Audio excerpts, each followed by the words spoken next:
and gentlemen, you're listening to another edition of DIY Money. DIY Money. I'm so amped today, Daniel. Couldn't tell. Amped. Not fired up. Fired up. I'm great. I'm just happy to be back. I love what's happening here with DIY Money. If you haven't checked out the social stuff, I mean, go on to YouTube. We've got some great things going on there. Instagram, the Money Minutes are pretty awesome. The Car Payment Millionaire that Logan did. Payment Millionaire. Can't beat that. Check that out on Insta. All of our social stuff is now DIY Money Podcast. DIY Money Podcast. I think we're going to have T-shirts ready, too. We've got swag finally on our Amazon site. We're actually going to wear T-shirts on the show? We could wear them, yeah. But apparently they're going to be up within the next week. Right, Jordan? They're going to be up within the next week, the swag. So there you go. Check that out. That'll be fun. Cool. What else we got? Shaking and baking. How's everything in your life going? How's bicycle riding? How's your kids? How's life, man? Good. Come on. Good. Got a kindergartner now. Okay. So that's good. Bike riding is going Atlas. Great. Nope. Oh, Declan's in kindergarten. Declan's only in kindergarten? Yeah, my kids are a little When I see him, it's like I'm talking to a man. Well, that's because he's in the 105th percentile. I love it. We go to the doctor, and they're like, are you sure he's only that old? You know, like when you take a dog to the vet, and they're like, it's an estimated age? We take him to the pediatrician, they're like, really? Are you sure that he was only a 5-year-old? Declan's he's only 5? He's only 5. I mean, seriously. Well, he walks into kindergarten, and all the other kindergartners are up to his shoulders. So it's we awesome. have a picture of Declan in our office, in Daniel's office, and he is sitting down reading the Wall Street Journal. And he loves his uniform, right? He goes to a collared shirts. He goes to an upper crust private school. Yeah, it's a hybrid program. Half homeschool, half in school. And he loves his uniform. And Atlas is how old now? 3. Yeah, he's coming up on 3. And he's your hellion. He's the frat boy in the house. He jumps off of everything. Declan's like, I'm trying to check futures. And Atlas is like, beer bong. Yeah. Declan reads the newspaper, and Atlas, we're trying to get him to wear pants.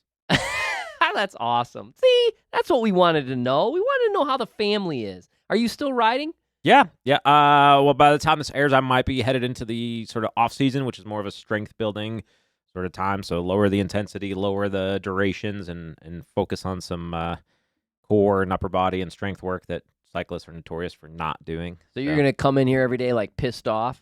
Yeah. You're going to be like, get out of my way, man. Yeah. I mean, I ordered the creatine and everything. You're really. like, I have no idea. Don't go see Daniel. Can you imagine me on creatine? That would not be good. Yeah. I tried that in college because everybody's, working out, buff. And I don't think I slept for like a week. I had to stop. I was like, this is not good. I'd just turn into you. What? I would just turn into you. Yeah. Well, I got off that. Fired up. All right.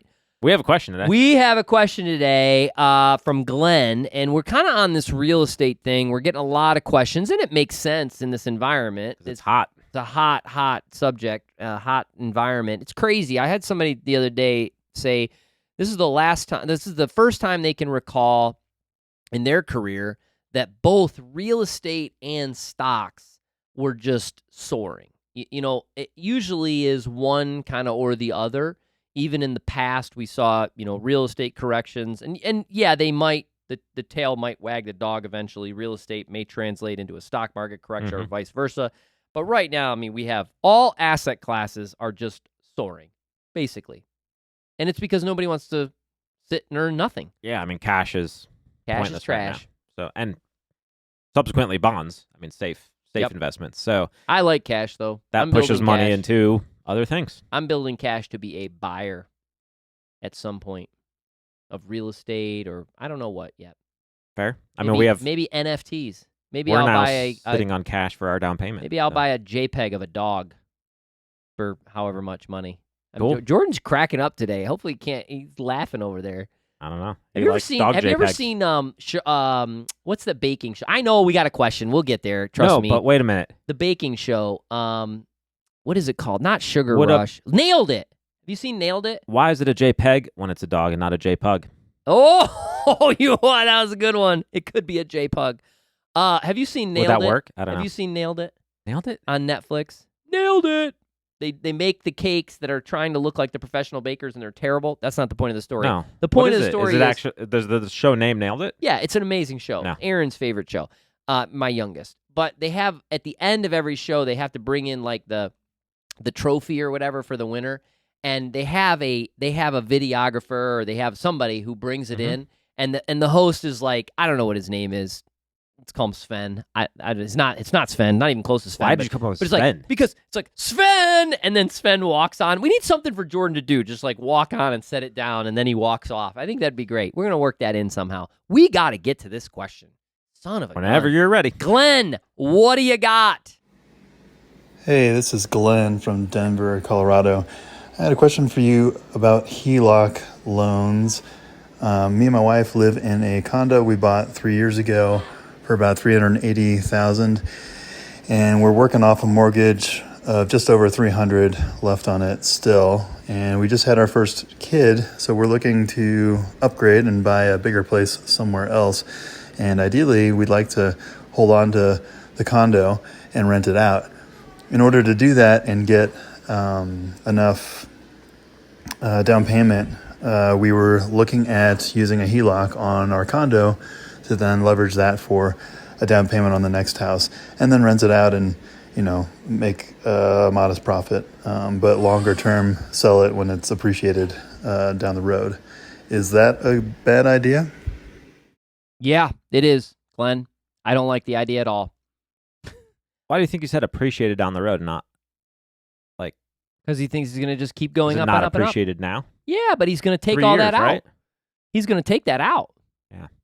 Okay, I don't mean to be flippant in my answer, but let's explain a few things. First of all, for the folks at home, HELOC, HELOC acronym stands for Home Equity Line of Credit. It is basically tapping the equity that you have in your house.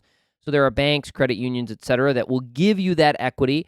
It is a much easier process to borrow from your home than, let's say, doing a cash-out refinance. A cash-out refinance is where you totally refinance your existing mortgage. You take the cash out, that is the equity in your home, and you go on a new 15 or 30-year fixed, payment at whatever, process or etc. that you choose. The process there is closing. There's a, title search again, maybe not. Probably not. If you're the individual owner, you already did one. But it's a big, long process by a bank who's going to maybe either hold that mortgage or sell that mortgage. A home equity line of credit is much easier. You go in, more often than not, the bank will take either the appraised value, they'll get their own, or they'll take the whatever it may be, and they'll just basically say, okay, here's what you owe on it, here's the appraised value that we think, and we'll lend you up to X amount. More often than not, most places don't go above 90 to 80 to 90% of the total value. They still want to have a buffer there. But I have heard some places now going up to 100% of the value. So round numbers, let's say that they owe $300,000 on their condo. Let's say you do you go get a HELOC, home equity line of credit. They assess the condo at $400,000, and they say, yes, we will open a home equity line of credit for $100,000 for you to use.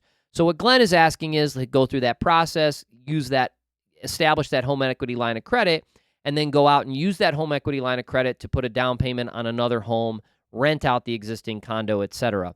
Home equity line of credit, unlike a fixed, is often a variable rate. It's often interest only. It's usually set at 1 under prime or sometimes 1 over prime. I guess it could be various places depending on the bank, etc. I have one that we keep open all the time in the event that, for me personally, if I ever just find a property that I just want to write a check for immediately and not sell stocks, etc., I can use. It's 1 under prime, a 3% floor, etc.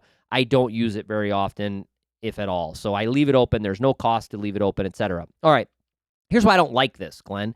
I don't like this because you are doing this in an environment where you have right now everything going for you. So appreciated home prices, low interest rates, all of this goodness. You probably have a wonderful job. You're making great income, etc. You have a new baby. Okay, awesome. All that, bravo.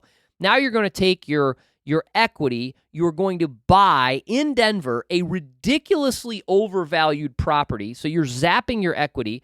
You are going to bring somebody into that condo and charge them an elevated rental rate because that's the environment we are in. And probably for a season, you're going to look and feel like a genius until something changes. And I don't mean to be that guy who's like, Mr. Doom and Gloom, but something will change and you will lose a tenant.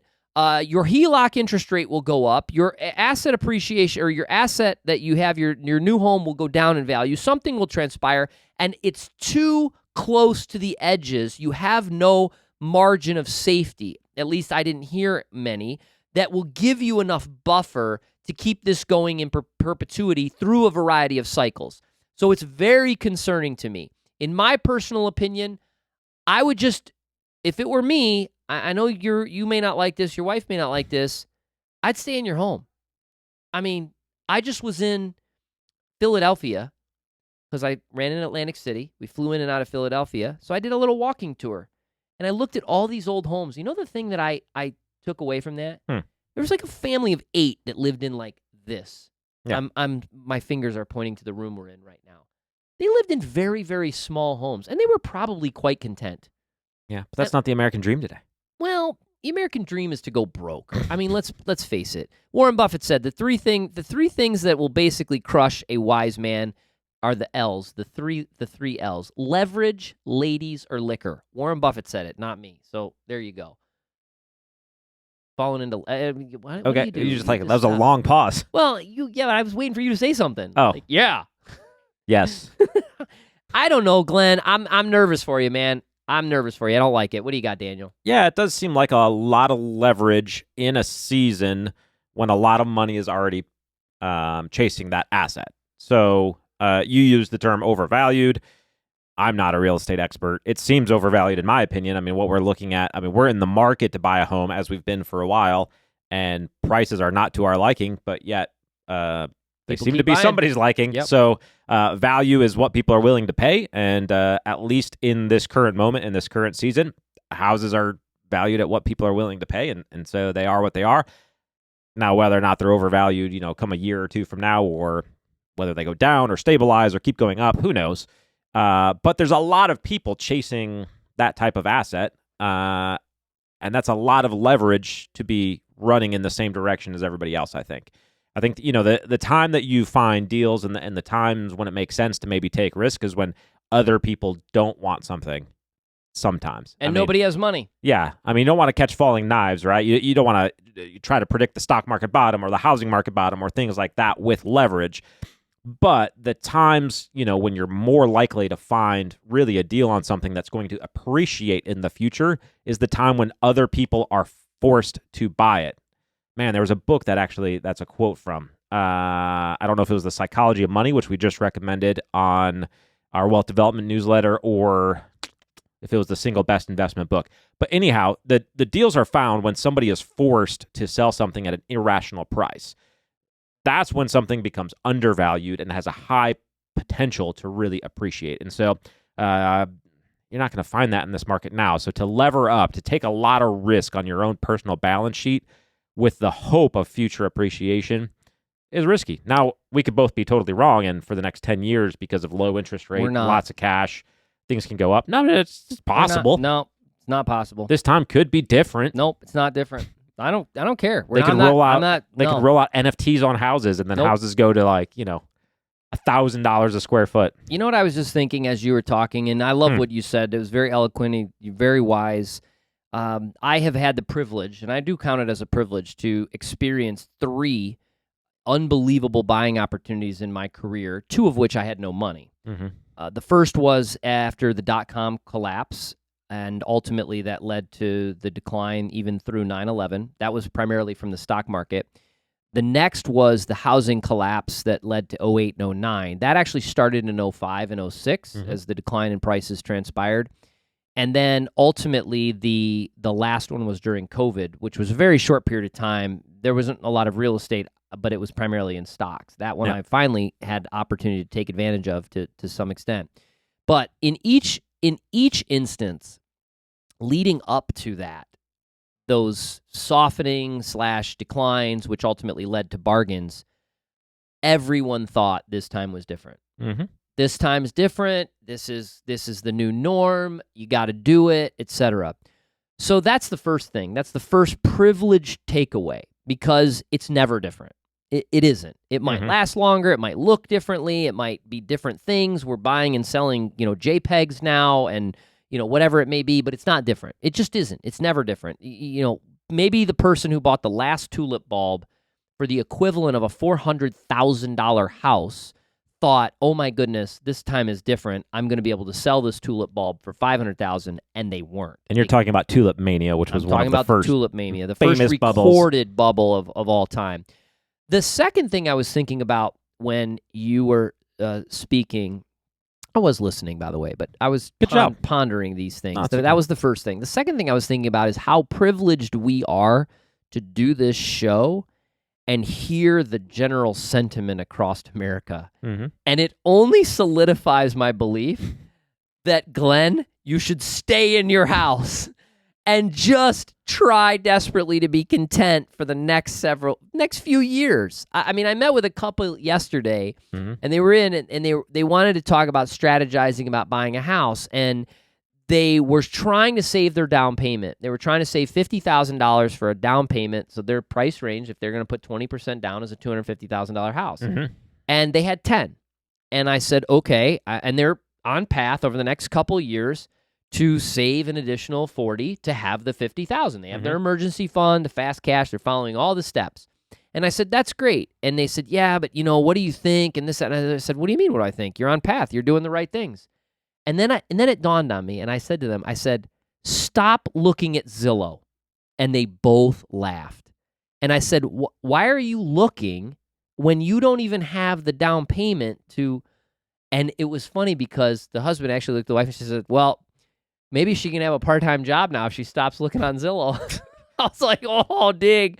That hurts, but yes. The point is that, if I'm not in a position to buy, I wouldn't look, because that only creates anxiety. Sure. It only creates anxiety and frustration. You look, you have a pool of money that you have set aside, been saving. You're periodically looking. And probably the first deal that comes along, I'm guessing you might not go, oh, we got to jump, we got to pounce, all of a sudden you're going to get to a spot where you're going to be like, oh, there's a deal. Interesting. We should look at this house. There's a deal. And then in the past, maybe 7 other people scooped in, paid 20% more. That's not going to happen. And you're going to go, uh-oh. And then you're going to wait, and the deal's going to get even better and better and better. That's what will happen. I don't know when it will happen. Glenn, not the guidance you probably wanted to hear today. And I'm sorry. You can take everything and do what you say and, get the HELOC and buy the second home and upsize and do a rental. And, you might look at us and say you're morons and all the rest of this stuff. But I'm just telling you, I think you're going to be much better off if you just be patient. Your infant child is not going to remember whether they grew up in a 5,000 square foot home or a 1,500 square foot condo. They're just not. And I tell you what, when we moved for 2 years, my kids wanted to go back to the smaller house and share a bedroom. Really? They were like, this stinks. Now I'm like, well, let's go to an RV. And they're like, nope, absolutely not. We're good. Anyways, that's all I got. What do you got? Anything else? Yeah, I mean, I think it's hard because we lived through Las Vegas during the housing crisis, and we were actually newlyweds looking for a house way before we even should have. And really the only thing that kept us out of the housing market at that point was how competitive it was and how frustrating it was to have, 5, 7, 10 offers all above asking price on something. And finally, after like 5 or 6 or 7 failed attempts to have an offer accepted, we kind of looked at each other and went, we are working really hard to take on debt and an asset that is like multiples beyond our income and things like that. Like, it shouldn't be this hard to take on debt and expensive it's ridiculous. And then the prices were far beyond, what like average incomes in that city could support at the time. There was just enough things that's happening now. It just seemed like it shouldn't be that hard. Now, I don't know if obviously conditions are slightly different. Supply and demand. But that's why we have supply being built everywhere. It is the masks. When you couldn't get masks, they were cost a lot. They were hard to get. They're giving masks away now. They're everywhere. That's a shorter cycle, but it is the law of supply and demand. It is. The supply will catch up to the demand. Mhm. We have a diminishing population. So the mathematics, you can say, well, no, it won't. It just won't. We have more. No, we don't. We have people who are dying and not enough people being born. We have a diminishing population. We have fixed supply that's coming, more and more supplies coming on the market, housing, to meet the said demand. If demand wanes at all, we will ultimately have a supply-demand imbalance where you'll have more supply, less demand, which equals prices going down. It will happen. Be patient. Yeah, and don't forget that real estate is two liabilities. Usually it's a mortgage, plus it's the all ancillary Ongoing taxes, expenses, maintenance, etc. which never end. Yeah, ever. be careful. I just had to aerate and reseed my lawn because of Well, you didn't have armyworms. to. It could have just looked like crap. No, not on my neck of the woods. I would No. have people boycotting. Very hoity-toity We got to neighbors. wrap this up. We're already way over time. Thanks so much, Glenn, for your question. We'll send you a $25 Amazon gift card. Remember, friends, the secret to wealth is very simple. Live on less than you make. Invest the rest. Be very, very patient when others are not. That's the key, in my opinion. And do so for a very, very long time. Make it a great one.